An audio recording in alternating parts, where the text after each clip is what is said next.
The ability to know stuff is prophetic, yes. But prophecy is not first about the details of men. It's about the thoughts and intents of God.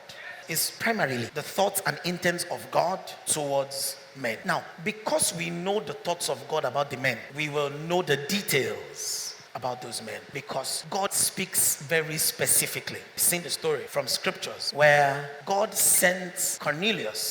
told Cornelius to send for Peter, and it just debunks the ideas that people have that God cannot be very specific. God can be very specific. So how did God do it? Through the angel, the Lord God told Cornelius and said, send men to Joppa by the seaside.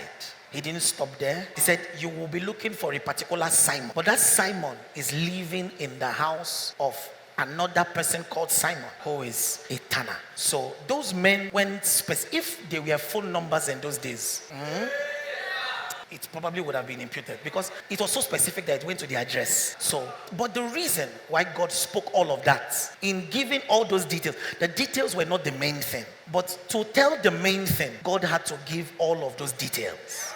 But Pastor, that happened once in scriptures. It's a lie. It didn't happen once in scriptures. Let's even not go into the Old Testament. Let's dwell a little in the New Testament. Jesus told his boys, he said, when you get into the city, you will see a man. He didn't just say you will see a man, because they are men. He said you will see a man with a jar on his head. That thing must have been very rare. Now, it's strange to me that Jesus would use that to locate the man, but that was very specific. When they got into the town, they were certain that was the man they were looking for. Jesus looked for something that would identify the man, and when they saw the man, they knew it was the one. They didn't need to ask him questions, because he said, as you enter into the city, you will see a man with a jar on his head. So as they entered into the city, they must have looked, and the first man that they saw was the man with the jar on his head. And they followed him until he entered into a house. That house, Jesus told them that it has a room where I will use for the supper with you guys.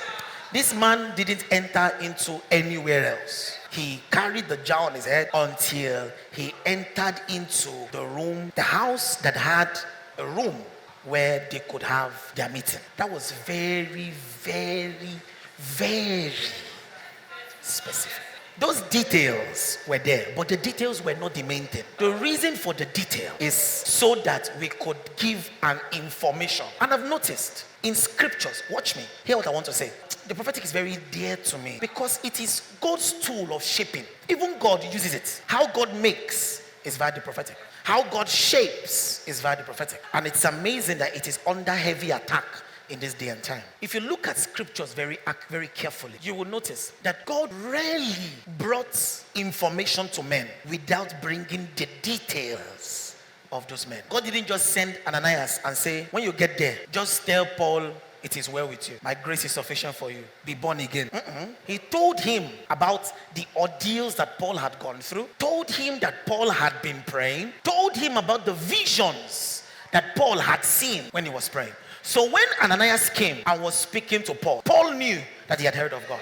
Paul knew that this man had heard from God. So while there are things, imagine Ananias just came and said, I had a dream, and this is what was inside your dream. Blessed be the name of the Lord. And he turned and went back. That would not be consistent with the nature of God. But in the nature of God, with bringing the word of wisdom, with bringing the information that will help the man, God usually does it with details. When the prophet was going to tell that Paul was going to go through trouble in Jerusalem, look at what he did. He took a belt. Look, I want you to notice something. He was very specific. He could have just said Paul. And someone would just say, well, he's just saying it because he knows that Paul is going to Jerusalem and that Paul is going to go through that. Those people don't like the gospel. However, he goes to something that he shouldn't know belongs to the man. And he picked it up and said, the owner of this thing, the owner of this item, when he goes, and truly Paul was on his way for a journey, and he said, these are the things that will be done. So that is extremely specific. He didn't just come and say, oh, there's a belt here and it belongs to this man. That would have been supernatural, but that would not have done the job that God sent it for. And that's the thing with the prophetic. And I'm saying this to you, that you can open your hearts, not just to receive it, but to minister it. When God speaks, he speaks in details. So one of the components of a prophetic meeting is the spirit of prophecy, of course. And the spirit of prophecy will do details, but beyond the details are the tools to deliver something else. The spirit of prophecy will bring the testimony of Jesus, to testify Christ.